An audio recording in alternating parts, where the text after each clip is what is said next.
direito.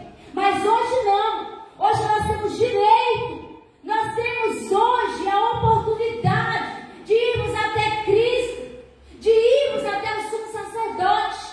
Ele era o sumo sacerdote naquela época. Ele julgou Israel durante 40 anos naquela época.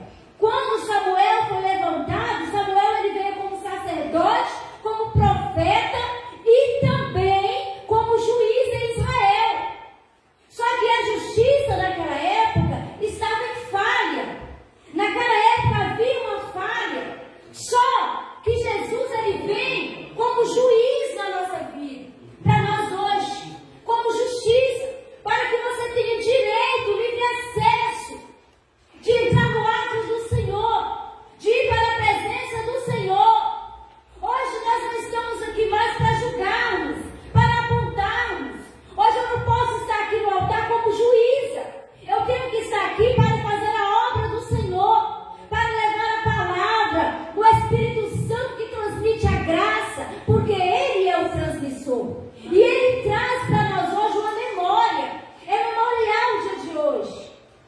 Hoje é um dia a qual marca para nós, nessa data de hoje, por causa do dia de amanhã. Então vem marcando para nós. E também vem recordando a respeito de uma mulher. Então eu vou ler aqui bem rapidinho para vocês assentados aí, igreja. Porque teve a oração. Aqui no versículo 19 diz que a nora de Eli era a mulher que estava grávida, a esposa de Finéias, próxima a dar o parto.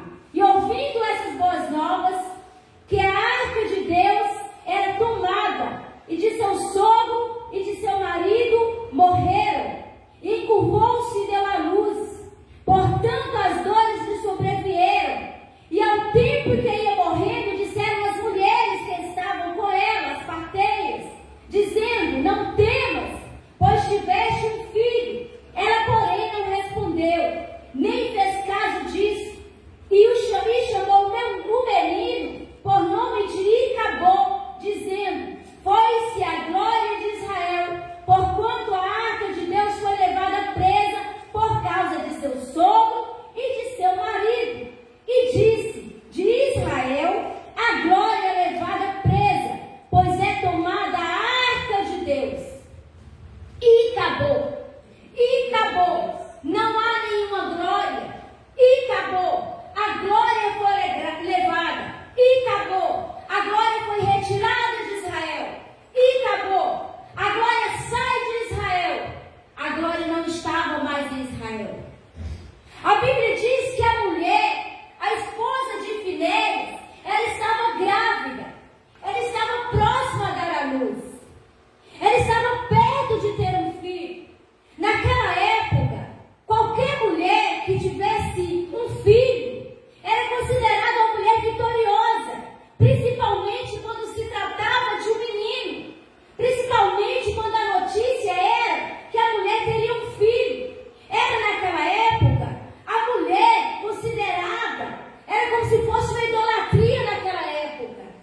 Era como se fosse a Madre de Calcutá, que tivesse ressurgindo naquela época. Só que Deus, Ele permite algo acontecer dentro de Israel por causa de uma omissão, por causa do pecado de duas pessoas.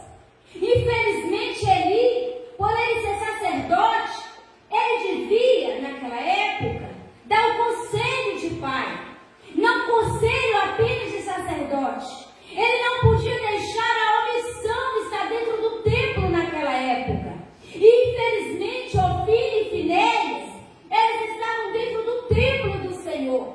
E eles estavam naquela época tirando do que não era para tirar. Eles tocavam do que não era para tocar. Eles cometeram adultério na casa do Senhor naquela época. Então vem a oportunidade dos filisteus. Então os filisteus, eles aproveitam a oportunidade do mundo espiritual e há uma guerra em Israel juntamente com os filisteus. E a arca de Deus não podia sair de Israel. A arca, ela não podia jamais ser retirada de Israel. A arca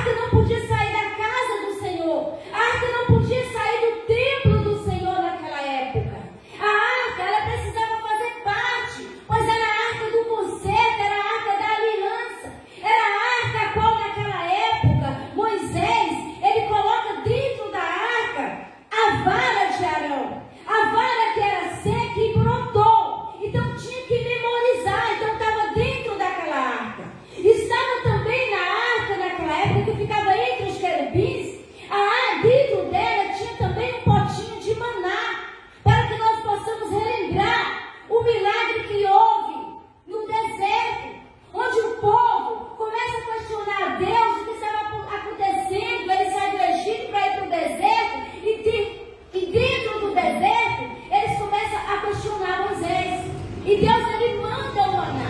Maná naquela época simbolizava a providência de Deus para o povo de Israel, para o povo de Deus.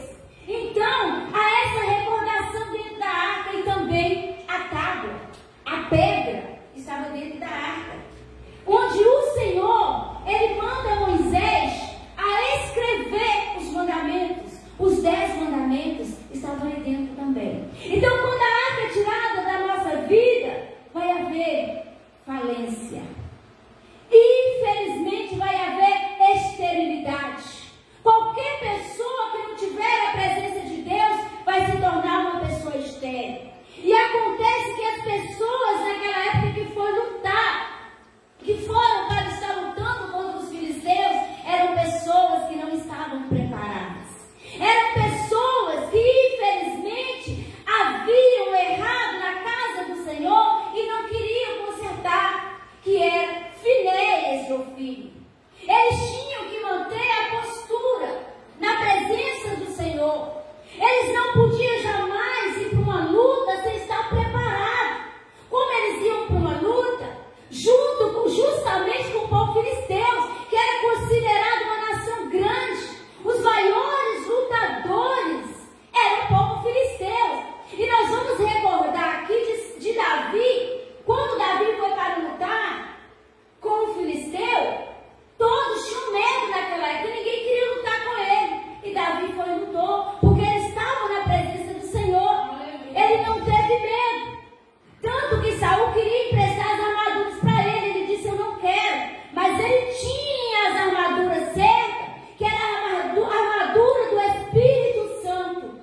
Eu quero dizer para você hoje, quando você for lutar, vá com as armas certas. E ainda que você tenha arma, vai preparado. Porque nós nunca vamos entender quem vai vir na nossa direção. Você nunca vai entender quem vai vir com a força, qual que é o exército que vai vir. Então nós precisamos estar preparados para cada guerra, para cada luta. E os filhos de Eli não eram as pessoas indicadas naquela época. Porque infelizmente o Espírito de Deus não estava com eles. Infelizmente, para eu ocupar o altar do Senhor, eu preciso estar com o Espírito de Deus na minha vida. Eu tenho que estar debaixo da soberania divina. Se eu não tiver com a soberania divina, não vai acontecer nada. Então precisamos estar debaixo de uma hierarquia espiritual. Eu preciso